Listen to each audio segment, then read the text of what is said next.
Good morning students.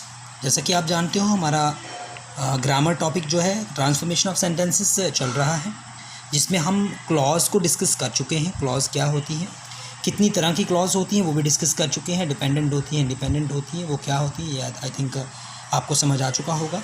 उसके बाद मैंने जो दूसरा टॉपिक आपका जो डिस्कस किया था वो था फ्रेज़ भी हम डिस्कस कर चुके हैं।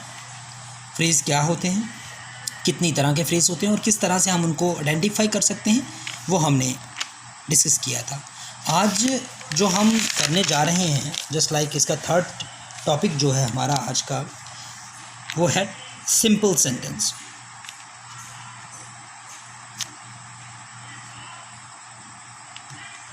सिंपल सेंटेंस क्या होते हैं? सिंपल मीन टू से आपको बोलने में ही लग रहा होगा कि सिंपल, बिल्कुल सिंपल, दैट मीन टू से इसमें कोई इतना कन्फ्यूज़न आपको समझने में नहीं होगा। सिंपल चीज़ें होंगी, इसमें कोई ज़्यादा इसमें जोड़ तोड़ नहीं होगा सिंपल सेंटेंस को समझने में आपको। तो सिंपल सेंटेंस समझने के लिए हमें जस्ट लाइक वर्ब और सब्जेक्ट को समझना होगा।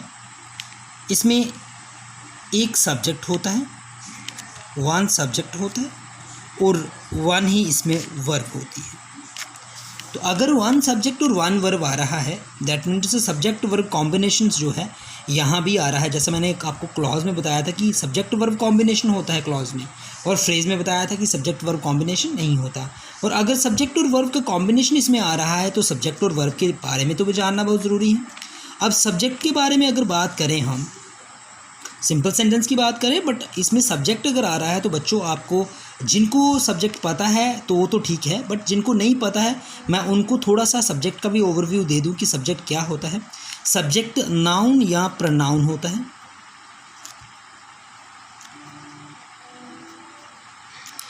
और नाउन के साथ अकेला नाउन भी सब्जेक्ट हो सकता है, अकेला प्रोनाउन भी सब्जेक्ट होता है, और नाउन के साथ डिटर्मिनर भी अटैच हो सकते हैं सब्जेक्ट में।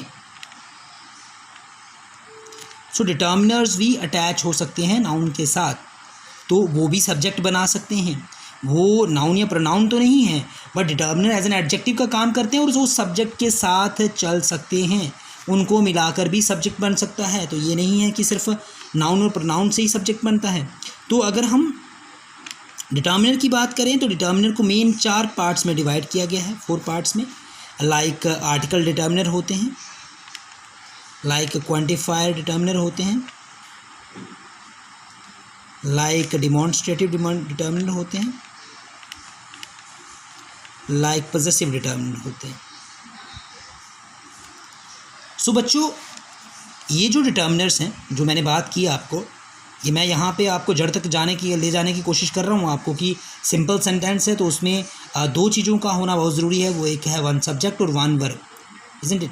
और जो ऑब्जेक्ट होगा, जो कॉम्प्लीमेंट होगा, वो डिपेंड करेगा सिचुएशन पे, कि सिचुएशन किस हिसाब की, सेंटेंस किस वे में है, क्या सेंस है, उसके ऊपर डिपेंड करेगा कि हमने ऑब्जेक्ट लेना है कि नहीं लेना है। ऑब्जेक्ट एक अदर टॉपिक है, उसका एक मेन टॉपिक भी मैं डिस्कस करूँगा ऑब्जेक्ट का आपके साथ, कि ऑब्जेक्ट क्या होता है।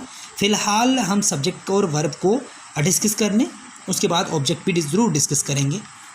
ऑब्जेक्ट एक कॉम्प्लीमेंट है, nothing else. So article determiner हैं, क्वांटिफाइड डिटर्मिनर हैं, डिमॉन्स्ट्रेटिव डिटर्मिनर हैं और पॉजेसिव डिटर्मिनर हैं। अब यहाँ पे आर्टिकल डिटर्मिनर जो है, आर्टिकल डिटर्मिनर में सबको पता है ए एंड द आता है। क्वांटिफायर में बहुत सारी चीज़ें आती हैं जिनकी क्वांटिटी हमें नहीं पता होती है। मात्रा, जैसे आप मात्रा बोल सकते हो, like some, much, few. Few में हम, फ्यू के आगे जो है हम काउंटेबल नाउन लगाते हैं। सम के आगे हम काउंटेबल भी लगा सकते हैं और अनकाउंटेबल भी लगा सकते हैं, जस्ट लाइक सम वाटर और सम मैन, और फ्यू स्टूडेंट्स और few, just like few students, few man और few boys, isn't it. But इसको हम अनकाउंटेबल में नहीं लगा सकते, बट मच को हम सिर्फ अनकाउंटेबल में ही लगाते हैं। लिटल, और लेस, मोर, ये सारे क्वांटिफायर हैं। एंड अगर हम बात करें डिमॉन्स्ट्रेटिव की, दिस, दैट, दीज, दोज। अगर हम बात करें पॉजेसिव की, so his, her, our, your, my, etcetera etcetera. तो ये पॉजेसिव डिटर्मिनर्स हैं, ये डिमॉन्स्ट्रेटिव हैं, क्वांटिफायर्स हैं, प्लस आर्टिकल हैं। ये सब्जेक्ट के साथ, नाउन के साथ लग कर भी सब्जेक्ट बना सकते हैं। तो सब्जेक्ट जो मेन मैं आपको बताऊं, जस्ट लाइक अगर बात करें तो subject direct, just like noun की बात करें तो tree, man, boy, girls, bats, table, cow,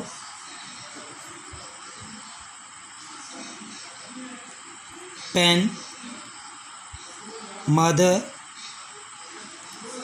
person, ये सारे सब्जेक्ट हो सकते हैं और ये सारे नाउन ही हैं। मैं आपको समझाने के लिए कुछ नाउन का इस्तेमाल मैंने किया है यहाँ पे। इनके साथ साथ डिटर्मिनर भी आ सकते हैं, जैसा कि आप देख सकते हो यहाँ पे, जस्ट लाइक यहाँ पे अ ट्री आ सकता है, आर्टिकल डिटर्मिनर लाके ये पूरा सब्जेक्ट बनेगा। जस्ट लाइक यहाँ पे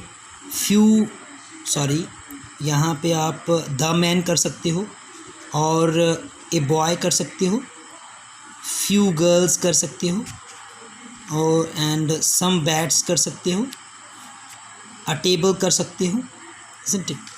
दिस पेन कर सकते हो, माई मदर कर सकते हो, सम पर्सन कर सकते हो। तो यहाँ पे आप देख सकते हो कि बिना डिटर्मिनर के भी सब्जेक्ट होता है और डिटर्मिनर के साथ भी पूरा ही सब्जेक्ट होता है। तो इससे हम सब्जेक्ट को समझ सकते हैं। हम ये नहीं कह सकते कि यहाँ पे बॉय सब्जेक्ट है और ए नहीं है, ए तो उसके साथ साथ चले, बिकॉज ये क्या है, डिटर्मिनर है और डिटर्मिनर जो है वो एज एन एडजेक्टिव काम करते हैं सब्जेक्ट के साथ, isn't it? और अगर अदर सब्जेक्ट की बात करें तो हम जस्ट लाइक यहाँ पे मैं आपको प्रोनाउन की बात करूँ तो यहाँ पे he, she, it, they, just like personal pronoun लिखने की कोशिश करूँगा। Personal pronoun he, she, it, they, you, we, I, etcetera etcetera. But इनके साथ डिटर्मिनर नहीं लगते और ये भी सब्जेक्ट का काम करते हैं।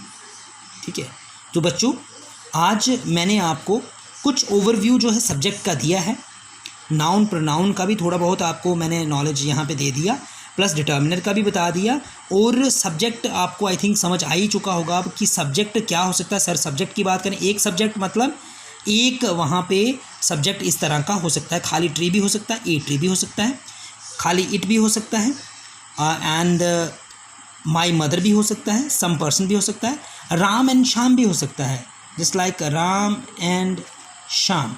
अगर ऐसा आया है तो ये पूरा सब्जेक्ट भी हो सकता है। तो सब्जेक्ट समझने में गलती नहीं करनी है। सो बच्चों आज मैंने आपको सब्जेक्ट के बारे में बताया है। सिंपल सेंटेंस आज का टॉपिक हमारा चल रहा है। तो उसमें मैंने एक जो वन ऑफ द कंपोनेंट है उसका वन ऑफ द पार्ट है वन सब्जेक्ट, तो उसके बारे में डिस्कस किया। तो आपने इसको बड़ी बारीकी से इसको प्रैक्टिस करना है और समझना है और भूलना नहीं है। ठीक है, तो इसके आगे मैं आपको वर्ब के बारे में बताऊंगा, फिर इनको कंबाइन करके मैं सिंपल सेंटेंस बनाऊंगा और आपको सिंपल सेंटेंस के बारे में पूरी जानकारी दूंगा। सो बच्चों आज के लिए सिर्फ इतना ही। कल दोबारा मुलाकात होगी, दोबारा मैं सिंपल सेंटेंस के साथ ही हाजिर हूँगा। तब तक के लिए धन्यवाद।